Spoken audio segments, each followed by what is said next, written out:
The summer of 1896 did not forgive anyone in the San Pedro Valley. The sun came up hard and stayed hard, baking the clay earth until it cracked in long, pale lines like the skin of something long dead. The cottonwoods along the wash had given up their leaves early that year. The grass had gone yellow by June, and the wind, when it came at all, only moved the heat from one place to another. Bramwell Tuckett had learned not to fight any of it. He was 51 years old, heavy-set, with hands that looked like they had been broken and reset more than once.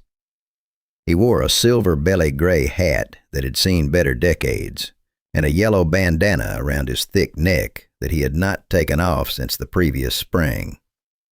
He ran cattle on a modest stretch of land south of Benson, and most mornings he was up before the light, doing the quiet, unglamorous work that kept a ranch alive. Checking the windmill, inspecting the water tank, patching whatever the cattle had knocked loose the day before. That morning, he had 3 sections of fence to mend before the heat became unbearable. But something was wrong, and he felt it before he could name it. His cattle would not drink. The whole herd had moved to the edge of the water tank and stopped there, heads low, nostrils open, refusing the water they should have been desperate for. Cattle in Arizona summer heat do not refuse water, not unless something has put a fear into them that goes deeper than thirst. Then he saw the mule. It was standing near the north tree line, a brown animal he did not recognize, with a length of rope still hanging from its neck. The rope had not been untied, it had been cut. And there, pressed into the dry caliche past the fence line, were wagon tracks, heavy ones. But they curved away from the main road at a deliberate angle, as if whoever was driving had no interest in being seen from the road. Bramwell followed those tracks on foot, one hand resting near the rifle on his back. The tracks led him to the fallen cottonwood near the dry wash. Just beyond it, a wagon sat burning in the open grass, black smoke rising straight into the windless sky. No driver, no horses, no sound of anyone calling for help. Only then did he understand the cattle had not feared the water. They had smelled smoke, blood, and strange animals drifting down from the wash before he had. And crouched behind the cottonwood, pressed flat against the bark, was a young woman with ash on her face, blood on her hands, and eyes that were not looking at him at all. He stepped forward to pull her up. She went pale and whispered 4 words that stopped him cold. "Please, don't do it right now." Bramwell Tuckett had spent years learning to read silence. But in that moment, with smoke rising behind him and a girl who should have been grateful, instead frozen with terror, he had to ask himself one question. Who in that valley was dangerous enough to make a woman more afraid of rescue than of whatever she had just escaped? And the worst part was not that she knew danger was nearby. The worst part was that she seemed to know exactly who had sent it. Bramwell did not move. Not because he was afraid. He had been in enough bad situations to know that fear and stillness are 2 very different things. He stayed low because the girl was not looking at him.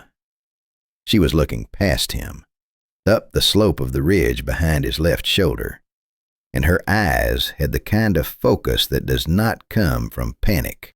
It comes from having already calculated the odds and found them poor. He turned his head just enough. There it was, a glint on the ridge, maybe 200 yards out, the kind of flash that only happens when sunlight catches something metal and flat. A rifle barrel, pointed at the open ground between the cottonwood and the burning wagon, the exact ground he had been about to walk across. That girl had not asked him to stop because she was scared of him. She had stopped him because she had just saved his life. Bramwell pressed himself down against the dry earth and pulled her with him, and together they crawled through the scrub mesquite along the edge of the wash, keeping low, keeping quiet, moving away from the open ground until the ridge was no longer a clean shot. It was not graceful. A 51-year-old, heavy-set rancher does not move through mesquite with anything resembling dignity. But he moved. When they were far enough, he caught his breath and looked at her properly for the first time. She was young, maybe mid-20s, Apache, with a bruise across her jaw and rope burns on both wrists that told him exactly what kind of transportation she had been riding in. The wagon behind them was not a freight wagon. It had been fitted with a false floor and iron rings bolted to the interior frame. He had seen that configuration once before, years ago, down near the border. It was not built to carry goods. It was built to carry people who had no say in where they were going. She opened her hand and showed him what she had kept through all of it. A small silver cross, no bigger than a thumb. On the back, a name had been scratched in Spanish. A boy's name. Her brother's name. And she told Bramwell, in a voice so steady it made his chest hurt, that she believed her brother was still alive somewhere south of the border, and that the men who had taken him had started with a wagon, just like the one now burning in the grass behind them. Bramwell looked at the cross, then at the woman holding it, then back at the smoke still rising into the white Arizona sky. He did not know the boy's face. He did not know his voice. But in that little scratched name, Bramwell heard the sound of a door closing on a child who had never been given the chance to come home. He had spent years telling himself he was just a rancher now, a fat old man who fixed fences and checked water tanks and stayed out of things that were not his business. And he might have kept believing that, right up until the moment he realized that the rope burns on her wrists had been tied in a knot he recognized. He had seen that knot before. He knew exactly who used it. And that changed everything about what happened next.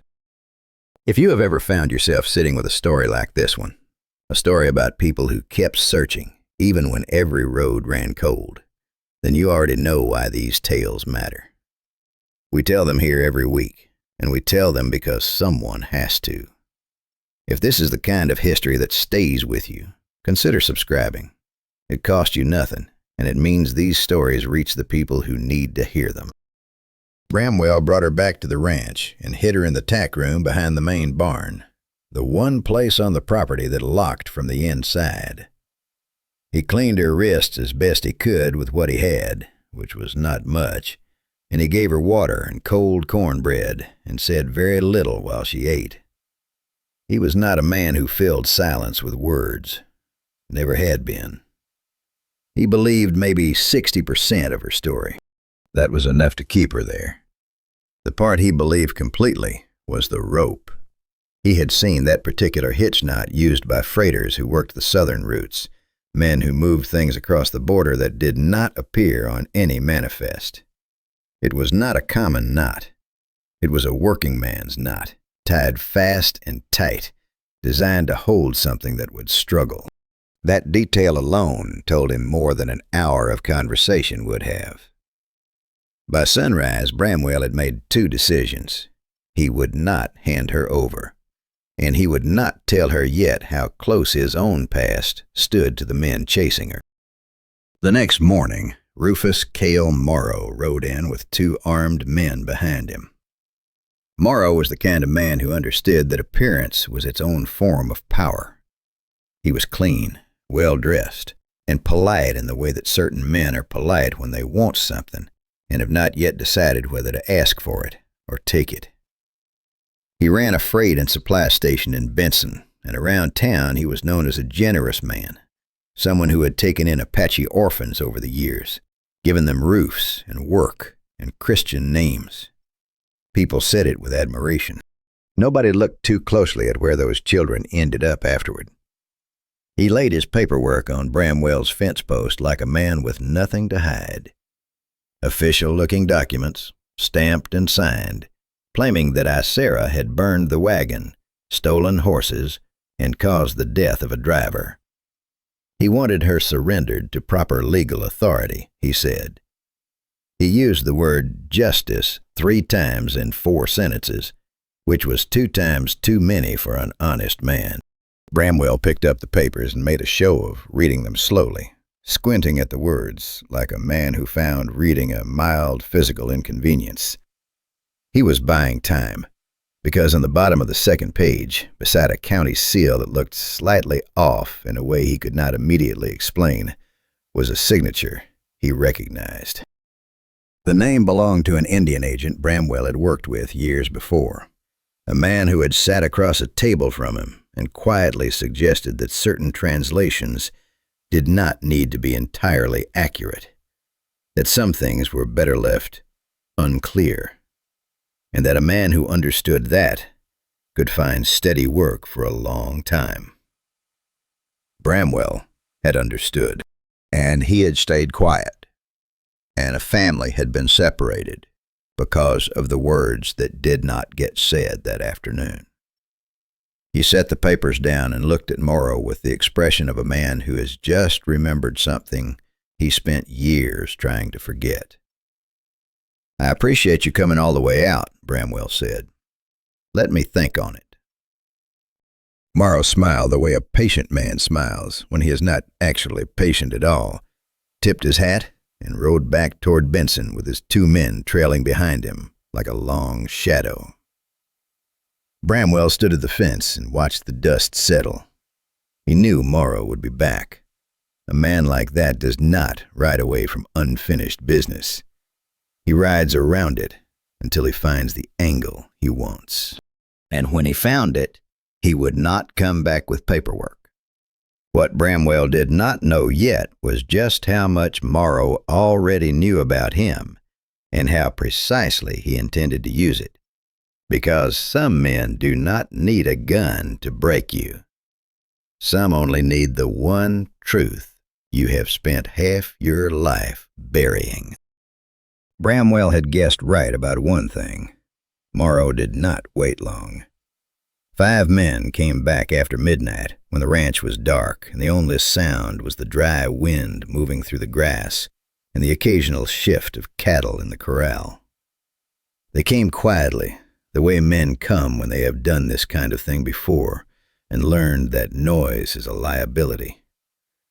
2 of them moved toward the barn.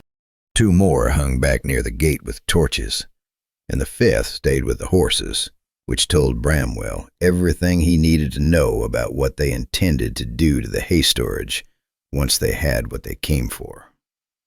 He had not gone to sleep. He had been sitting in the dark for 3 hours, waiting. The first thing he did was pull the corral pins, all of them, one side and then the other, moving low along the fence line in the dark, working by feel because he had built that fence himself and knew every post by hand. When the last pin came loose, he slapped the nearest animal hard on the flank and stepped back. 30 head of cattle do not need much encouragement to move when they are nervous, and those cattle had been nervous since the previous morning. They came out of that corral like a river finding a new channel, fast and wide and completely indifferent to whatever was standing in their way. One of Morrow's men went down hard. 2 others scattered toward the gate, while the remaining pair tried to push into the barn. What happened next was not pretty, and Bramwell would not have described it as a victory in any traditional sense. The man who recovered first came at him in the dark of the cattle barn with a rifle used as a club, and he connected, catching Bramwell across the left shoulder and spinning him into the water trough. The cold hit him like a slap. He went under for a half-second, came up sputtering, and let the man lean in close to finish it. That was the mistake. Because Bramwell had been in enough fights to know that the most dangerous moment for the man winning is when he thinks it is already over. He grabbed the man by the collar as he leaned down, used every pound of his considerable weight to pull him forward, and put his face directly into 6 inches of trough water and held him there until the struggling stopped meaning fight and started meaning something else entirely. It was not fast, it was not elegant, but it worked. Meanwhile, Sarah had not been waiting in the tack room like he had half expected. She had moved to the horse stalls on her own, quietly and deliberately, and when another one of Morrow's men climbed the stall partition looking for her, she cut the saddle rigging on the rail above him with a piece of broken iron she had found on the barn floor. The leather came down on him like a collapsed tent, and he hit the ground sideways and did not get up quickly. Then she did something that stopped the remaining men cold. From the far end of the barn, in a voice that carried clean and sharp through the dark, she called out in Apache, loud and commanding, 2 full sentences directed at no one. There was no one there. But the 2 men still standing outside did not know that. They heard a language they did not understand coming from the dark interior of a barn they could not see into, and they made the reasonable assumption that there were more people inside than they had planned for. They pulled back to the gate. They conferred, and then they rode. The man Bramwell had pulled out of the trough was sitting in the dirt, coughing and thoroughly unhappy about the direction his evening had taken. Bramwell crouched down in front of him with the patience of a man who has all night and very little left to lose, and he asked one question. The man talked. People generally do when the alternative is unclear and the person asking is large and wet and not in a forgiving mood. He told them about the ledger, a bound record that Morrow kept locked in a back room at his freight station in Benson. Names of Apache children, he said. Dozens of them, going back years. Original names crossed out, new names written in, ages adjusted, origins reassigned. A complete paper trail designed to make human beings disappear into a system that was supposed to protect them. Sarah stood in the barn doorway and listened without moving. When the man finished talking, she looked at Bramwell and said nothing. She did not need to. That ledger was the only thing in the world that could tell her where her brother had gone. And it was sitting in a locked room in Benson, which meant that before sunrise, someone was going to have to go and get it. And Morrow was almost certainly already on his way back there to move it somewhere it would never be found. Before they saddled the horses, Sarah asked him one question. "If my brother is in that book, will you still help me after you see what your name helped do?" Bramwell tightened the cinch and did not look away. Especially then. They rode to Benson in the dark, side by side, without much conversation. There was not a lot left to say. The plan was simple enough. Get in, find the ledger, get out before Morrow had time to move it. Simple plans have a way of staying simple, right up until they do not. The freight station sat at the edge of town, a long, low building with a loading dock on one side and a small office attached to the back. At that hour it was dark and quiet, the kind of quiet that a town gets after midnight, when even the dogs have decided nothing interesting is going to happen.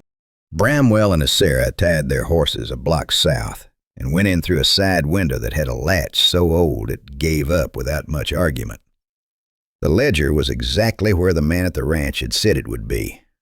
A locked back room, a heavy wooden box bolted to the floor, and inside that box, a bound book with a plain brown cover that looked almost disappointingly ordinary for something that had destroyed so many lives. As Sarah opened it to the middle and ran her finger down the columns in the dark, reading by the thin light coming through the single high window, and then she stopped. She did not make a sound. She just pressed her finger to a line on the page and held it there, and Bramwell leaned over and read the entry and understood immediately why she had gone still. Her brother's name was there. His original name, his assigned name, his age at time of transfer, and at the end of the line, 2 words: transferred south, Sonora route. He was alive, or at least he had been. For the first time since Bramwell had found her behind the cottonwood, Sarah looked less like a woman running from death and more like a sister who had just remembered how to breathe. That was the moment Morrow walked in. He came through the back door with a lantern and a pistol, and the calm expression of a man who had prepared for exactly this possibility, which meant he was smarter than Bramwell had given him credit for, which was an uncomfortable thing to realize at that particular moment. He took the ledger from Sarah's hands without raising his voice, and then he looked at Bramwell with an expression that was almost sympathetic. He knew about the translation, the one Bramwell had softened years ago, under pressure from an agent who made the consequences of accuracy very clear. He laid it out plainly, without drama, the way a man recites a fact he has been saving for exactly the right occasion.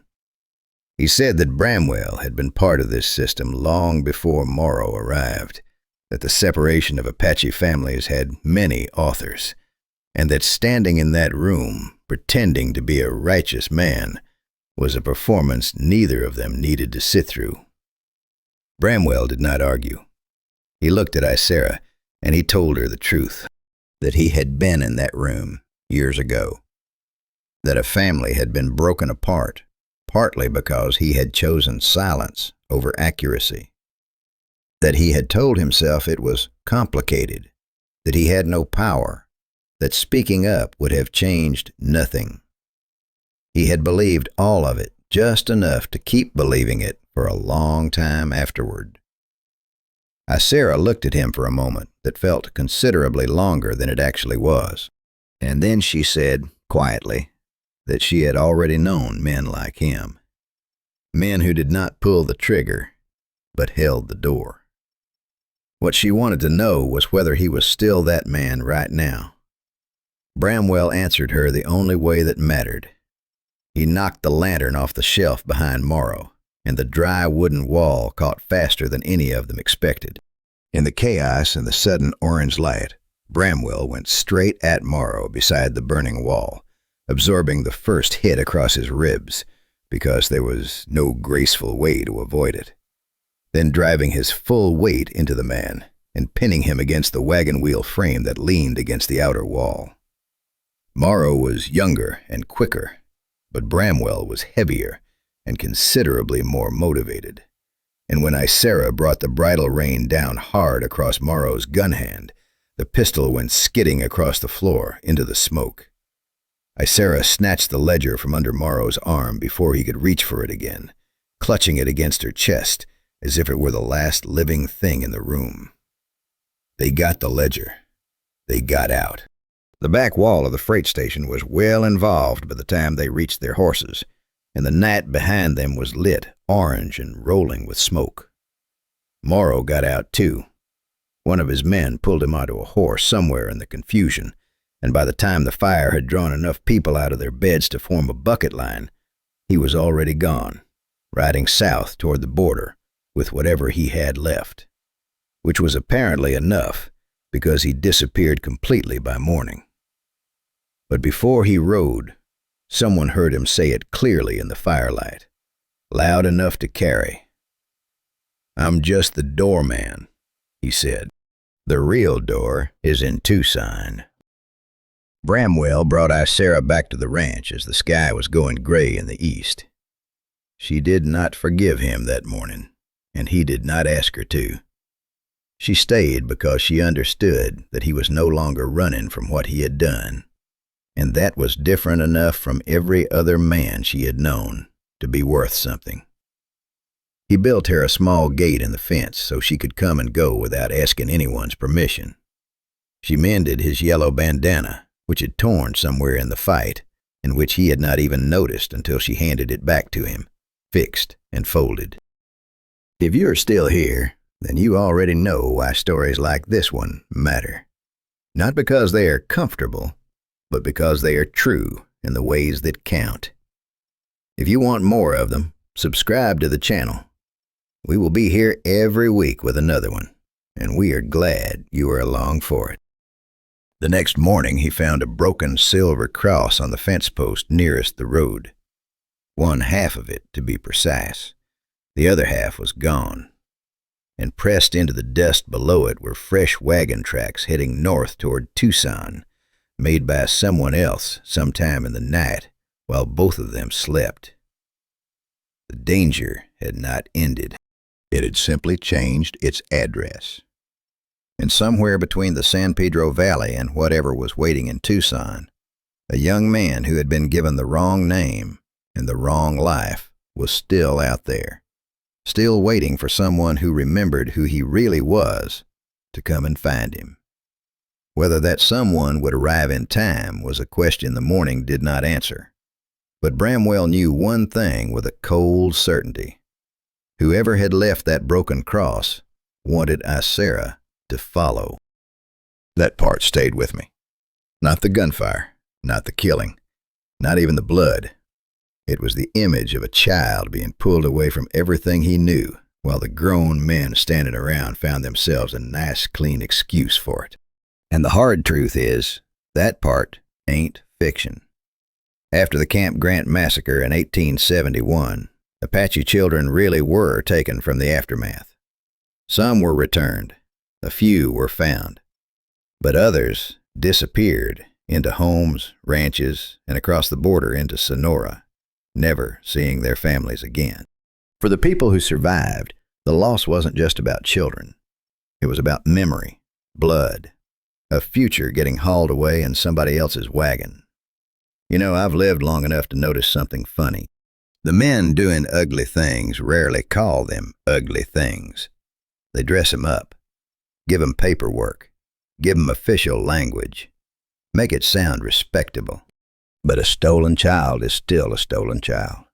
Doesn't matter if the man taking him wears a uniform, carries a Bible, or signs his name with expensive ink. Folks used to call the Apache savage. Truth is, calling a man savage is often the easiest way to stop feeling guilty about what you're fixing to do to him. And I reckon that's a question worth sitting with. How many terrible things in history survived because somebody found prettier words for them than they deserved?